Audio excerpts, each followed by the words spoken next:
We all train for the same reason, to see progress. And the quality of our progress is dictated by the way we structure our training. In other words, by our program. But how do we actually structure a good program that allows us to achieve our goals? There are so many questions when it comes to building a good training program. How many times a week should you train? Should you mix skill training with strength training? Should you always go to failure? Should you never go to failure? Today, I'm teaching you how to structure your own workout program so you can achieve your goals in an efficient, fun, and sustainable way. The first step to create an efficient program is to decide what your goals are, as this decision will determine how you will structure your program. Do you want to learn skills? Do you want to build muscle? Do you not care about muscle and only want to get strong? Do you want a combination of all of them? If you don't know already, grab a pen and paper and reflect on it for some time and then write it down. I recommend you pick a maximum of 2 goals for each movement pattern.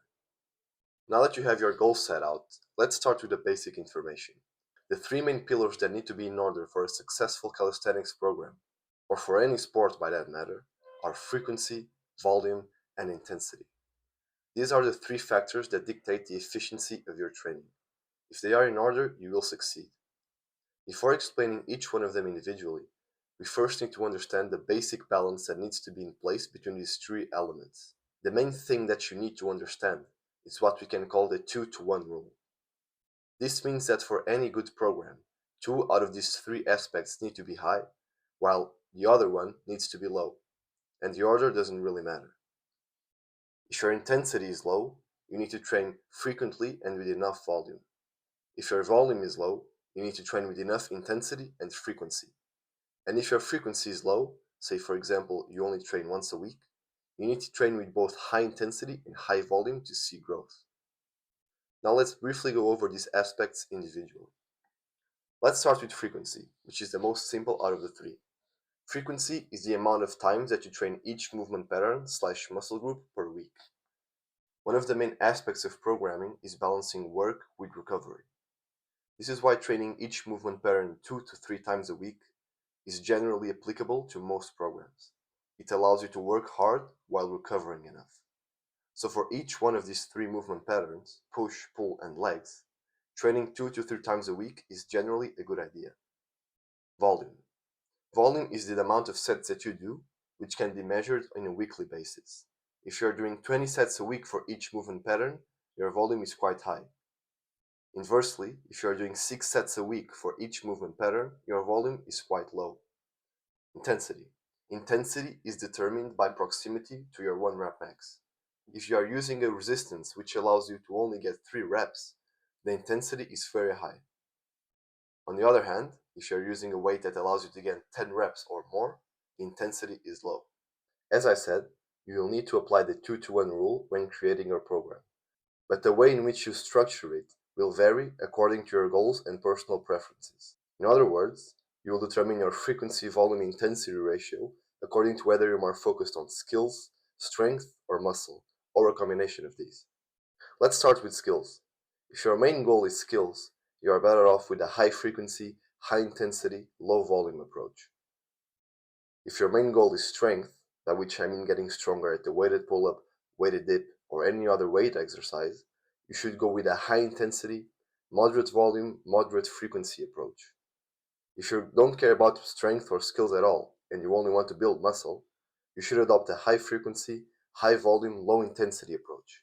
Keep in mind that these are simplified and general recommendations done for the sake of simplicity, and the discussion is much more nuanced. For example, you can still build a lot of muscle with a high-intensity, low-volume approach. However, these are universal recommendations that you can apply with success. Now you have an idea on how you should structure a workout in terms of the frequency-intensity-volume relationship. Before I give you an example of a workout, let's dive deeper into these 3 main areas of interest: skills, strength, and muscle, and particularly the order in which you should train them. Starting with skills.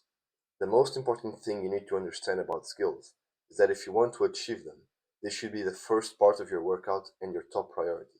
This isn't just because specificity is key, but also because skills are very demanding in terms of strength and concentration.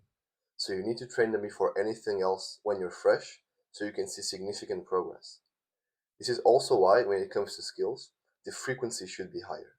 Because a skill, as the name implies, is something that requires a lot of direct practice.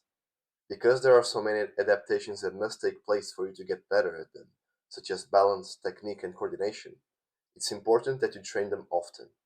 If you train a skill only once a week, your progress will be embarrassingly slow. Moving on to strength.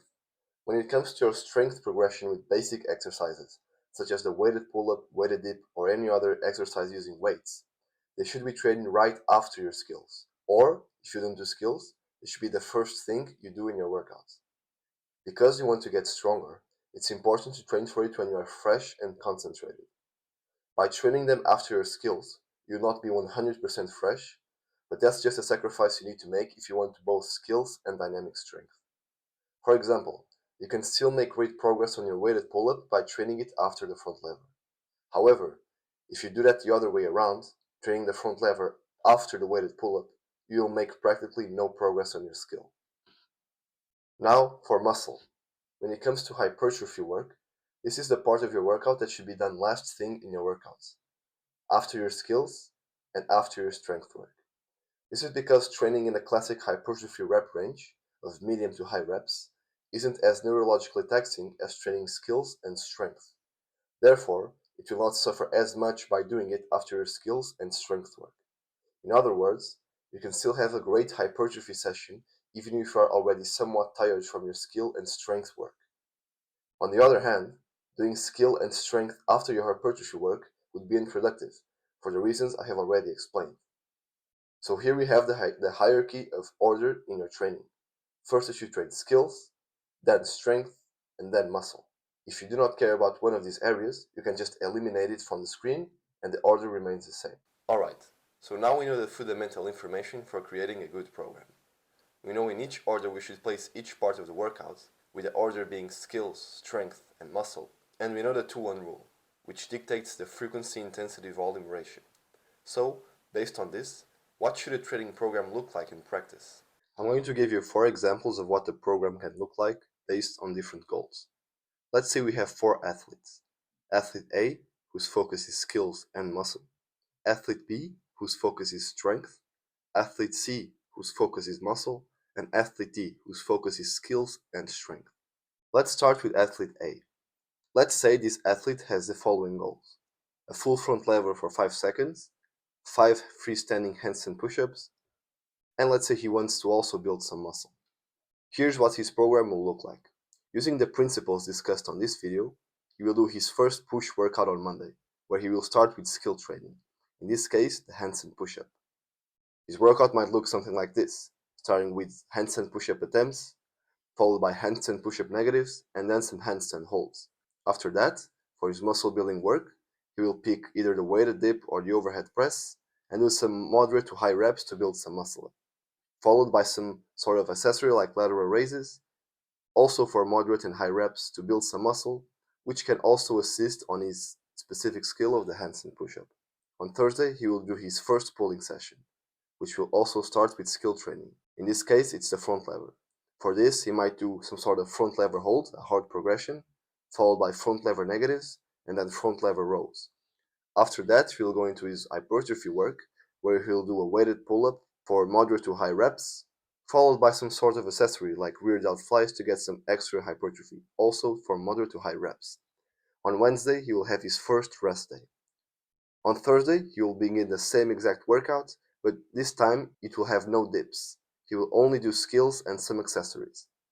Friday, he'll also have the same pull workout, but this time without the weighted pull-ups, just with the accessories. On Saturday, he'll do his leg day, where he'll do 3 to 5 exercises based on his personal preference. He is only training legs once a week because he has no specific goal for it, so he'll do mostly to get some better proportions. Because the frequency on legs is so low, he should train every set close to or to failure to see enough growth. Keep in mind that he can also train his pull, push, and even leg sessions on the same day, following an upper body or full body system. Now we move into athlete B, who has the following goals: a 40 kilogram weighted pull-up and a 60 kilogram weighted dip. Clearly a strength-focused athlete. On Monday, he will do his first pull workout, which will be a heavy pull workout. He will start with weighted pull-ups, with sets of 3 to 5 of reps of 3 to 5, followed by 3 accessory exercises to help his weighted pull-up, like pull-downs, inverted rows, and bicep curl. Then on Tuesday, he's going to have his first push workout, which will be a heavy push workout. He will start with weighted dips, 3 to 5 sets of 3 to 5 reps, followed by 3 accessories to help increase his weighted dip: bench press, pike push-up, and push-downs. Then on Wednesday, he'll have his rest day. Then Thursday, he'll have another pull workout, but this time will be a light workout. Instead of doing reps of 3 to 5, he's going to do 3 sets of 8 reps, followed by the same accessories. Then on Friday, he's going to have a push workout, which will be a light workout. Again, he'll do the weighted dip, but this time sets of 3 to 8 reps, followed by the same accessories. Then on Saturday, he'll have his leg day, where he'll do 3 to 5 exercises of his choice. Notice how he only trains each movement pattern heavy once a week, because training with a lot of intensity 2 times a week could be problematic. This way, he can also do some higher volume, which can indirectly help his strength, which is his main goal. Now let's move on to athlete C.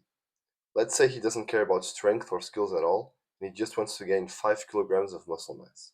Well, he'll start his Monday workout with a pull workout, where he'll do weighted pull-ups, followed by 3 accessories of his choice, all done with moderate to high reps.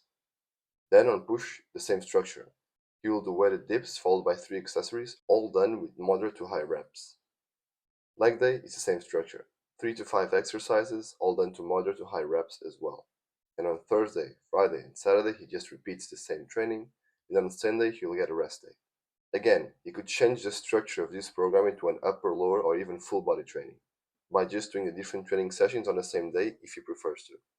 Now, finally, we reach athlete D, which has a more hybrid approach. Let's suppose he wants to learn advanced calisthenics skills while also getting strong at the basics. What should his program look like? Well, let's say his goals are a 5-second front lever, 3 freestanding handstand push-ups, a 40-kilogram weighted pull-up, and a 60-kilogram weighted dip. Well, we know the first order priority is skills, and after that, strength training. So based on that, his first training session, a pull day, will start with a front lever hold, followed by front leg negatives, and then he'll do weighted pull-ups, inverted rows, and bicep curls.